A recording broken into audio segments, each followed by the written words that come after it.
Baik, Prof. Heri dan juga Prof. Imron, nanti setelah jeda kita akan lanjutkan lagi perbincangan kita. Pemirsa tetaplah di Metro TV. I find him to be a tremendous guy, and we get along well. And you see how we do. We do a lot of business with China and making a lot of money. We're making a lot of money. It's different than it used to be.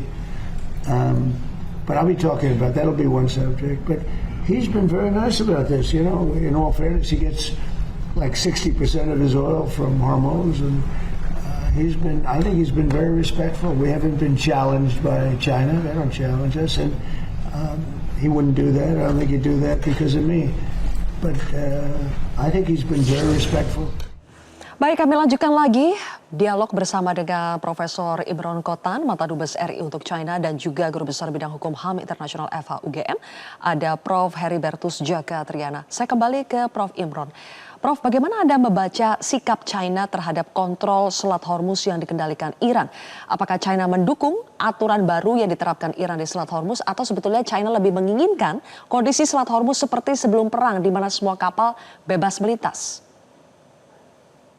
Baik, Sylvia, ya kita harus catat juga fakta ini, dan ini adalah berdasarkan hukum internasional ya.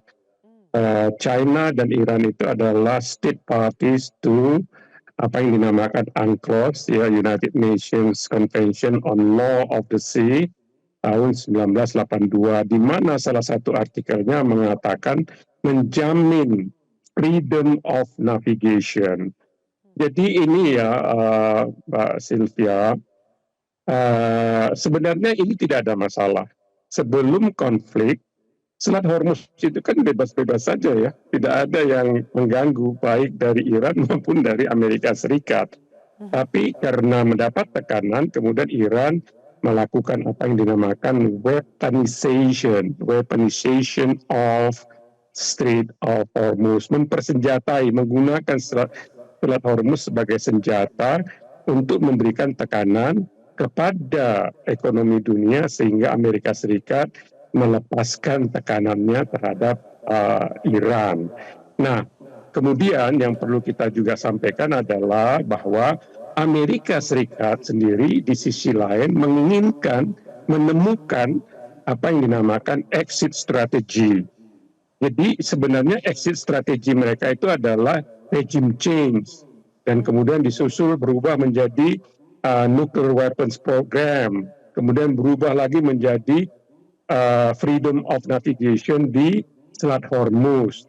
Nah, ini mereka perlu namanya exit strategy agar mereka bisa memuaskan opini publik di Amerika Serikat.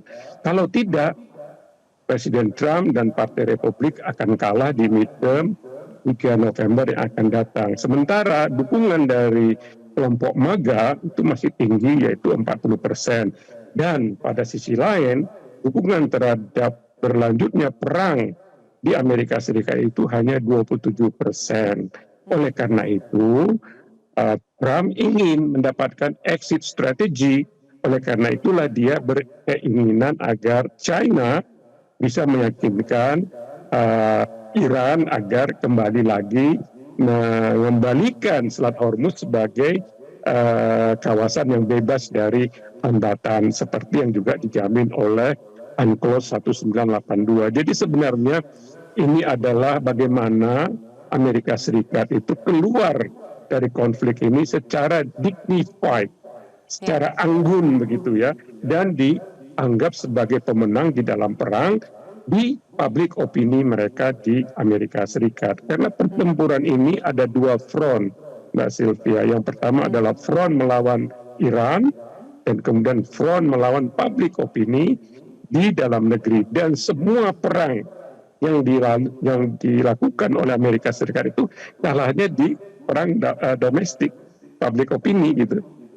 Baik itu di Somalia, baik itu di Afghanistan, baik itu di Irak, baik itu di Vietnam, mereka tidak kalah perang. Tidak mungkin Amerika kalah perang dengan alutsistanya yang dahsyat, apalagi ditambah dengan nuclear weapons ya. Kalah perangnya mereka itu adalah di pertarungan opini publik di domestik mereka di Amerika Serikat. Apalagi ini sudah mendekati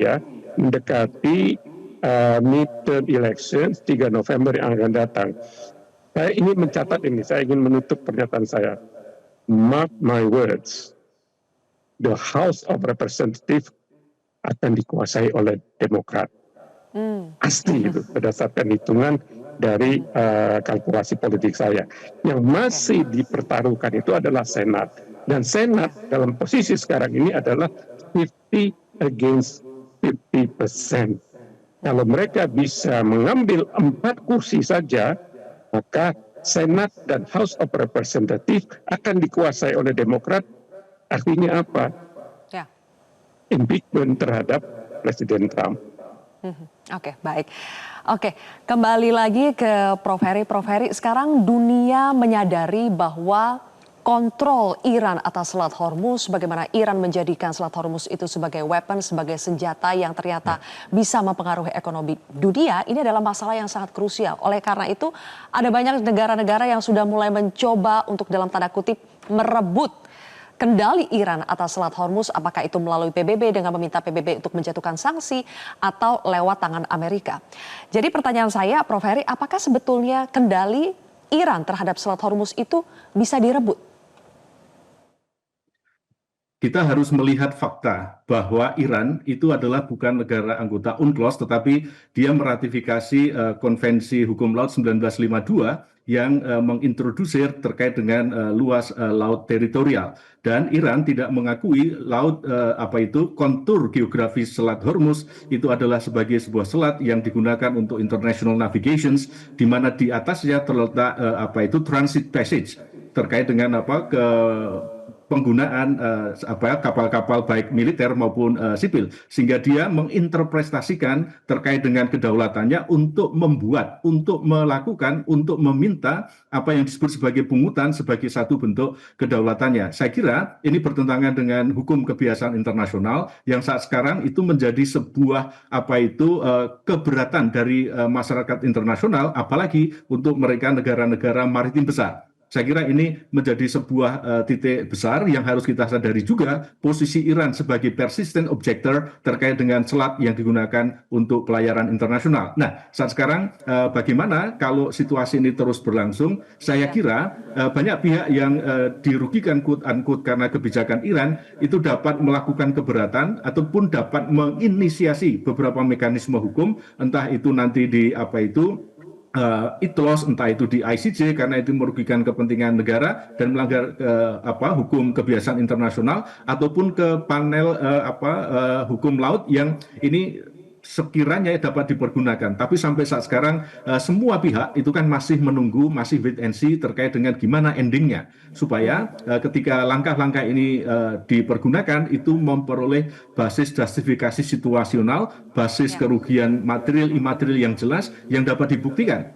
Sehingga saat sekarang memang dalam posisi ada ketegangan di Selat Hormuz yang dilakukan oleh Iran, sehingga para pihak saya kira saat ini sedang menunggu situasi yang pas, momentum yang benar untuk dapat melakukan langkah-langkah hukum untuk mengurangi kendali, untuk men-challenge kebijakan Iran terkait dengan penerapan kebijakannya di Selat Hormuz. Saya kira posisinya masih seperti itu, yang masih harus kita tunggu dan kita dorong untuk ini bisa memperoleh kejelasan dari sisi hukum dan juga hubungan internasional. Jelajahi cara baru mendapatkan informasi. Download Metro TV Extend sekarang.